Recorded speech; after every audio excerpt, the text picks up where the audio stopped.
Renungan pagi pulang ke rumah oleh Ellen G. White 8 Agustus 2020. Mari kita berdoa.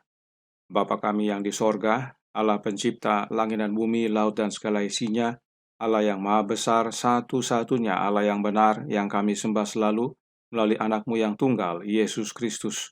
Terpujilah Yesus, anak Allah yang maha tinggi, penebus, penolong, penghibur, pengantara kami. Pada pagi hari ini kami bersyukur boleh bangun dan berbakti dan sebagaimana membaca nasihat firman-Mu. Kiranya ini mengubahkan hidup kami, serta memampukan kami menjadi alat-Mu, menjangkau jiwa-jiwa di dunia ini.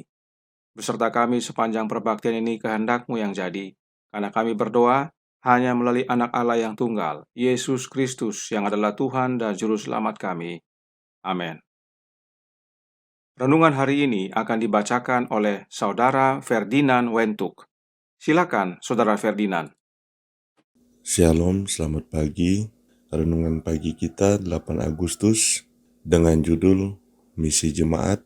Ayat inti kita terdapat dalam Lukas 19 ayat yang ke-10. Sebab anak manusia datang untuk mencari dan menyelamatkan yang hilang. Misi jemaat Kristus ialah menyelamatkan orang yang berdosa yang sedang binasa, adalah untuk memperkenalkan kasih Allah kepada manusia dan memenangkan manusia kepada Kristus oleh kemujaraban kasih itu.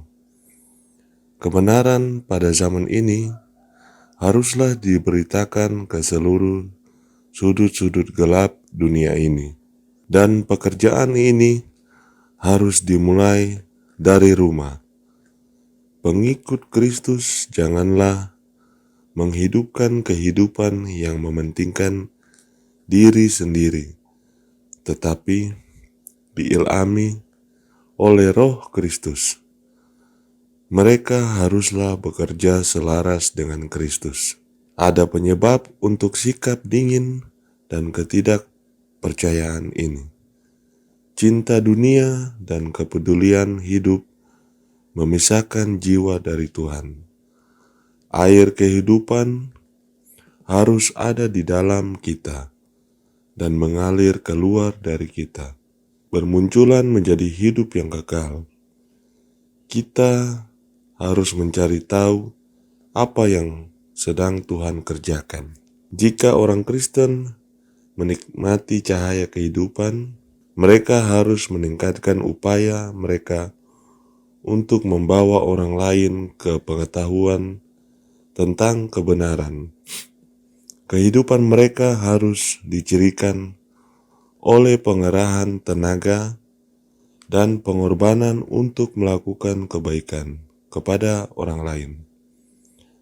Dan kemudian tidak akan ada keluhan kurangnya kenikmatan. Para malaikat selalu bekerja untuk kebahagiaan yang lain. Ini adalah sukacita mereka, bahwa hati yang egois akan menganggap pelayanan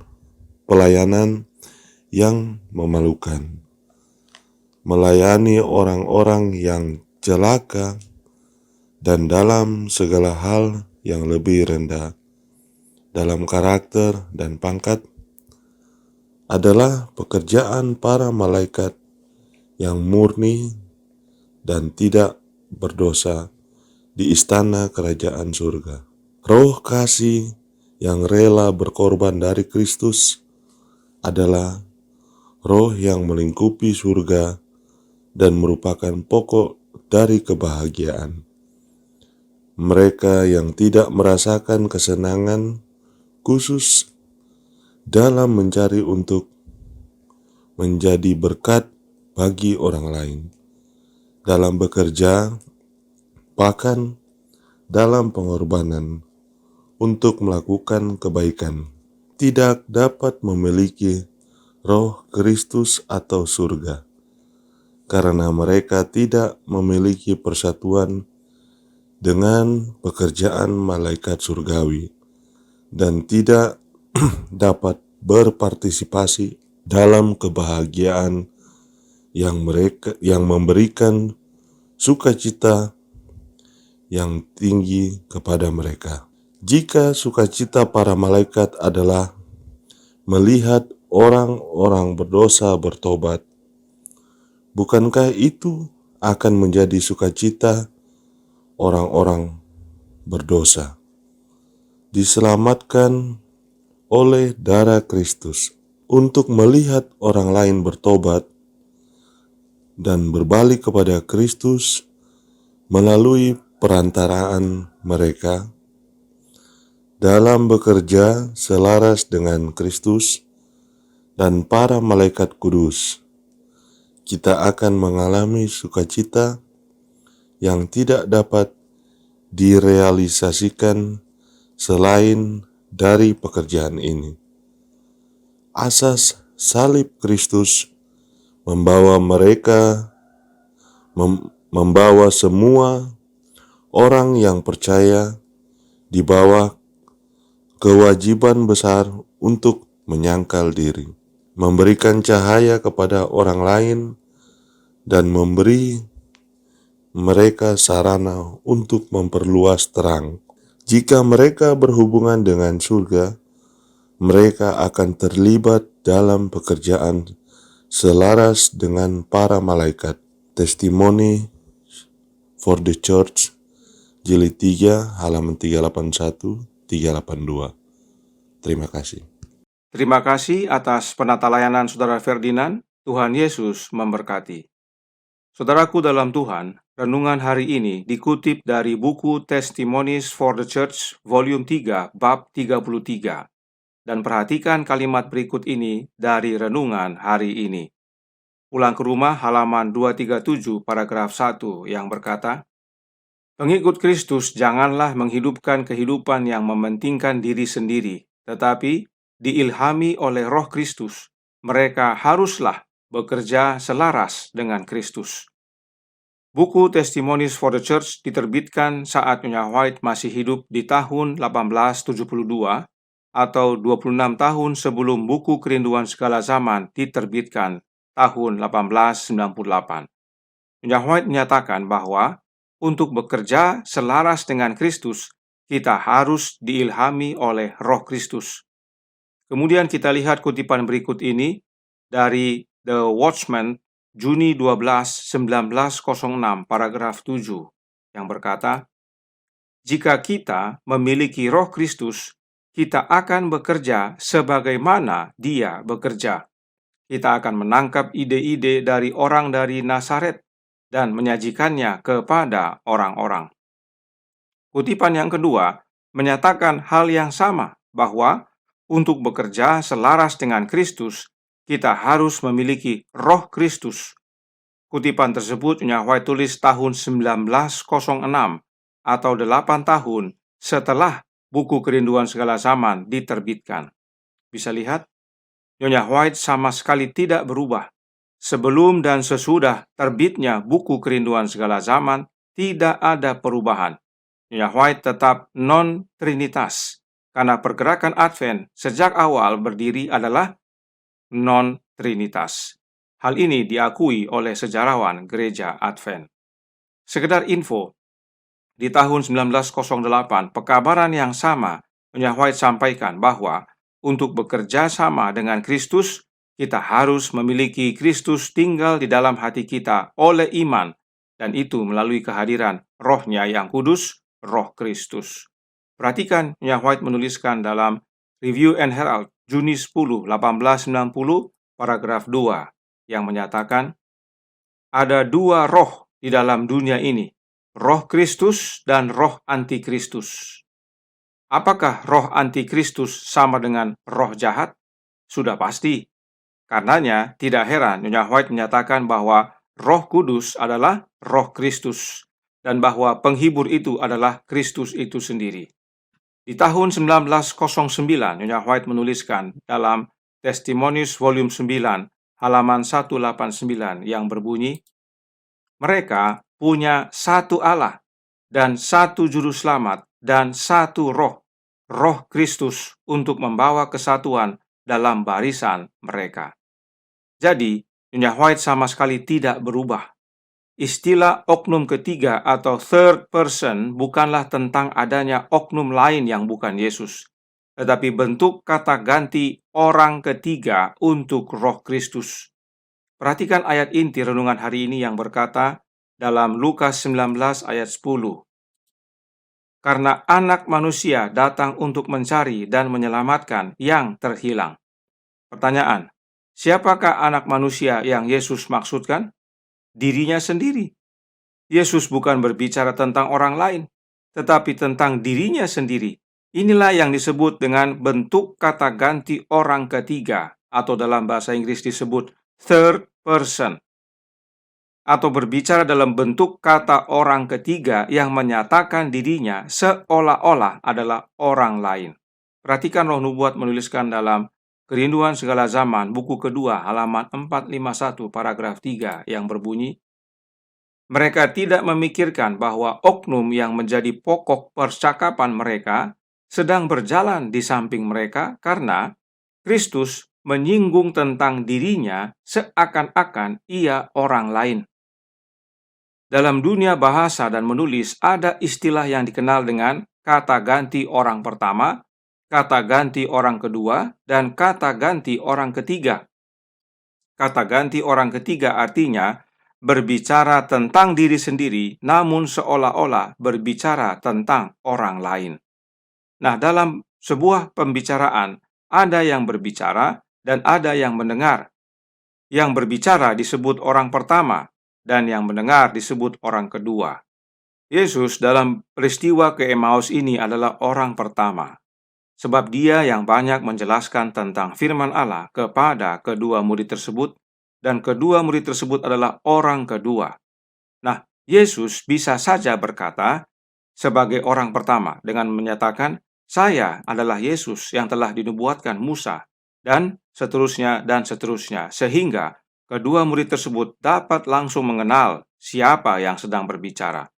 Ini namanya Yesus berbicara sebagai orang pertama kepada orang kedua. Tetapi tidak, Yesus sebagai orang pertama berbicara sebagaimana sepertinya dia adalah orang lain. Ini namanya kata ganti orang ketiga, atau dalam bahasa Inggris third person. Jadi Yesus selalu berbicara dalam kata ganti orang ketiga atau third person yang membuat seakan-akan dia adalah orang lain.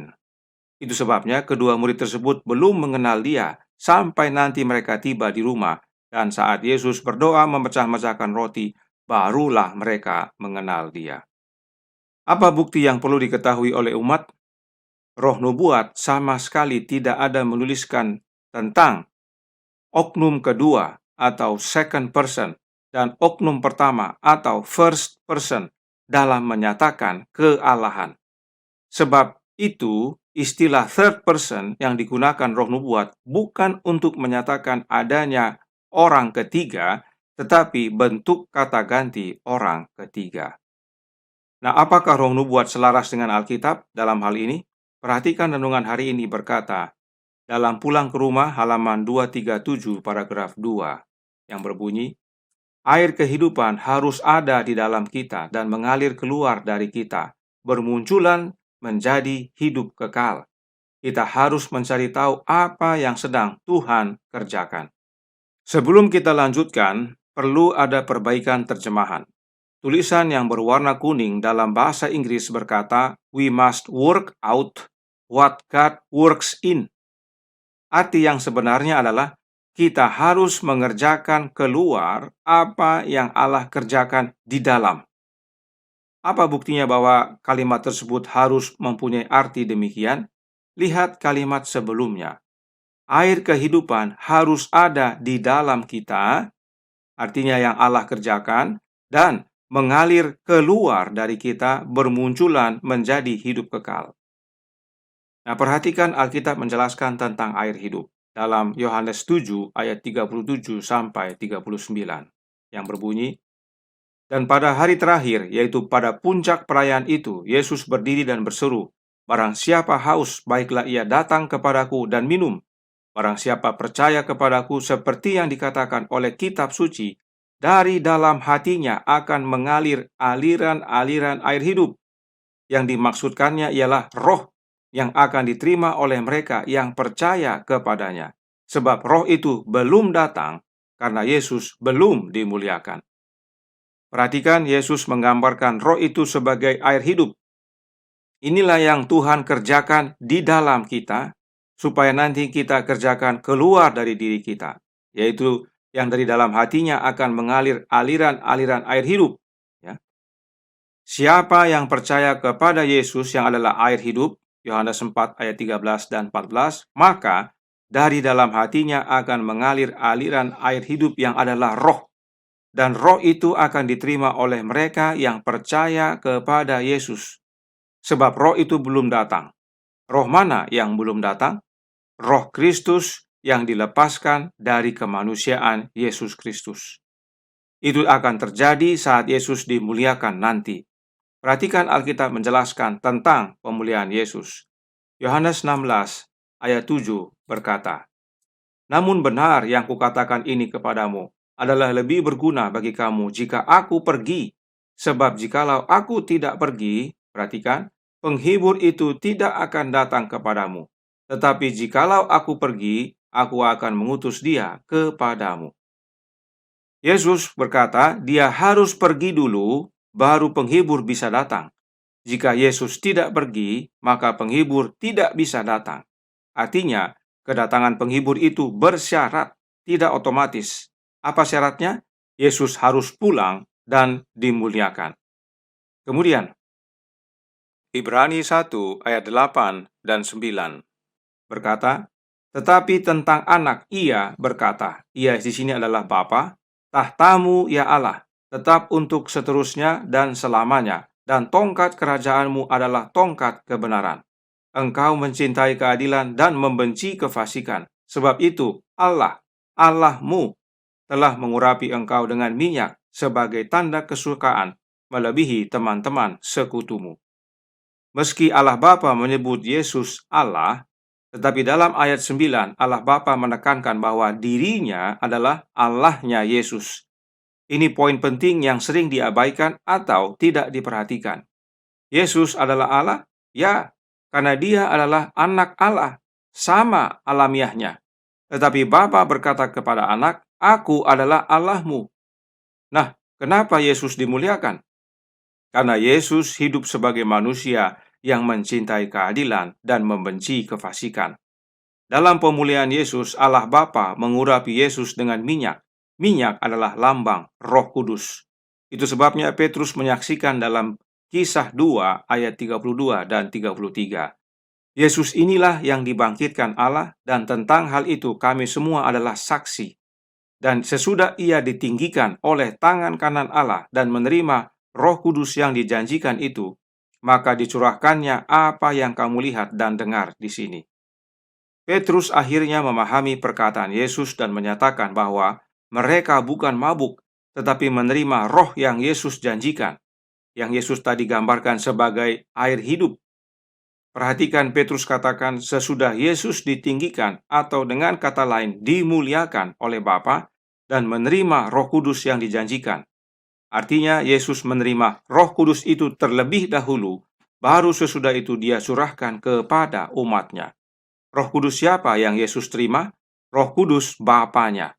Dan itu adalah kegenapan dari perkataan Yesus dalam Yohanes 14 ayat 20 yang berkata, "Pada waktu itulah kamu akan tahu bahwa aku di dalam Bapa-Ku, dan kamu di dalam aku, dan aku di dalam kamu."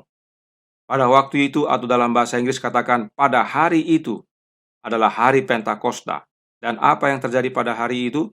Yesus dimuliakan dan menerima Roh Kudus Bapanya, atau Yesus di dalam Bapa dan Bapa dalam Yesus, dan kemudian sesudah itu Yesus mencurahkan rohnya kepada umatnya, atau Yesus di dalam umatnya dan umatnya di dalam dia. Perhatikan Roh Nubuat menuliskan dalam manuskrip Releases nomor 1084 tahun 1899 yang berkata, "Karena dihalangi oleh kemanusiaan, Kristus tidak dapat berada di setiap tempat secara pribadi. Oleh karena itu, adalah lebih berguna untuk mereka bahwa dia harus tinggalkan mereka, pergi kepada Bapanya, dan mengirim Roh Kudus sebagai penerusnya di atas bumi. Perhatikan, Roh Kudus adalah dirinya dilepaskan dari kepribadian manusia dan tidak bergantung padanya. Dia akan mewakili kehadiran dirinya melalui Roh Kudusnya sebagai yang hadir di mana-mana. Jelas sekali, saudaraku dalam Tuhan. Roh yang dilepaskan dari kemanusiaan Yesus inilah yang Yesus maksudkan dalam Yohanes 7 ayat 37 sampai 39 tadi. Roh yang adalah air hidup tersebut belum datang karena Yesus belum dimuliakan. Itu sebabnya Yesus berkata adalah lebih berguna kalau saya pulang. Dia harus pergi agar dia dapat dimuliakan, dan saat dia dimuliakan, dia utus Roh Kudus tersebut yang adalah penghibur, yang adalah rohnya yang kudus, sebagai yang hadir di mana-mana. Sebab Yesus saat kembali ke surga tetap sebagai manusia. Dia tidak dapat berada di mana-mana secara pribadi lagi. Kita baca juga kutipan berikut ini dari surat Nyonya White nomor 35 tahun 1893, paragraf 7 yang berkata, sumbangan Roh Kudus adalah karunia terbesar yang bisa diberikan Allah kepada manusia yang terbatas. Ini gratis untuk semua, dan dalam pemberian ini tidak ada perhitungan. Anugerah ini secara khusus menandakan penobatan anak Allah yang tunggal dalam kerajaan pengantaraannya. Yesus Kristus yang dilepaskan dari kepribadian kemanusiaannya. Roh itu adalah Roh Kristus itu sendiri dan bukan oknum lain yang bukan Yesus. Dan Roh itu dicurahkan sebagai tanda penobatan Yesus Kristus, pemuliaan anak Allah, menjadi imam besar bagi kita di hadapan Allah Bapa. Kapan ini terjadi? Pada hari Pentakosta. Apakah Roh Kristus ada sebelum dia datang ke dunia ini? Ada. Baca 1 Petrus 1 ayat 11. Roh Kristuslah yang memberi kesaksian kepada para nabi dan bapa di perjanjian lama. Lalu apa bedanya? Roh Kristus yang dalam perjanjian lama bukan dilepaskan dari kepribadian kemanusiaan Yesus. Sebab saat itu Yesus belum turun menjelma menjadi manusia. Roh yang Yesus janjikan adalah roh yang dilepaskan dari kepribadian kemanusiaannya, agar dapat menjadi penolong, penghibur, dan pengantara kita yang adalah manusia. Inilah kebenaran yang sejati. Inilah pentingnya kita memahami tentang Roh Kudus, agar kita memahami misi kita sebagai jemaat di dunia ini dan roh siapa yang mampukan kita. Sebagai penutup, renungan hari ini menasihatkan kita dalam Pulang ke Rumah halaman 237 paragraf 4 yang berkata, mereka yang tidak merasakan kesenangan khusus dalam mencari untuk menjadi berkat bagi orang lain, dalam bekerja, bahkan dalam pengorbanan untuk melakukan kebaikan, tidak dapat memiliki Roh Kristus dan surga. Bisa lihat betapa pentingnya untuk memiliki Roh Kristus. Karenanya, berdoa dan minta Roh Kristus dalam hidup kita, agar kita sebagai jemaat melaksanakan misi Yesus di dunia ini, agar Yesus dapat gunakan kita jadi alatnya dalam menyelamatkan orang berdosa yang sedang binasa. Tuhan memberkati, saya bawa dalam nama Yesus. Amin. Mari kita berdoa. Bapa kami yang di sorga, Allah pencipta langit dan bumi, laut dan segala isinya, Allah yang maha besar, maha kuasa, sumber segalanya, yang kami sembah selalu melalui anak-Mu yang tunggal, Yesus Kristus. Terima kasih atas penjelasan kebenaran sejati ini, agar umat tidak dibingungkan, bahwa roh yang dijanjikan itu adalah roh Kristus yang dilepaskan dari kepribadian kemanusiaannya, agar dapat menjadi penolong, penghibur, dan pengantara kami yang adalah manusia. Tolong kami ya Bapa agar selalu mengandalkan Yesus, menerima kehadiran rohnya, agar misimu dalam menyelamatkan umat-umat manusia di dunia ini boleh menjadi bagian kami. Kami menjadi alatmu untuk menjadi terang bagi sesama. Beserta kami sepanjang hari Sabat ini, kehendak-Mu yang jadi, ampunkan kami akan dosa dan salah, karena kami berdoa hanya melalui anak Allah yang tunggal, Yesus Kristus yang adalah Tuhan dan Juru Selamat kami. Amin.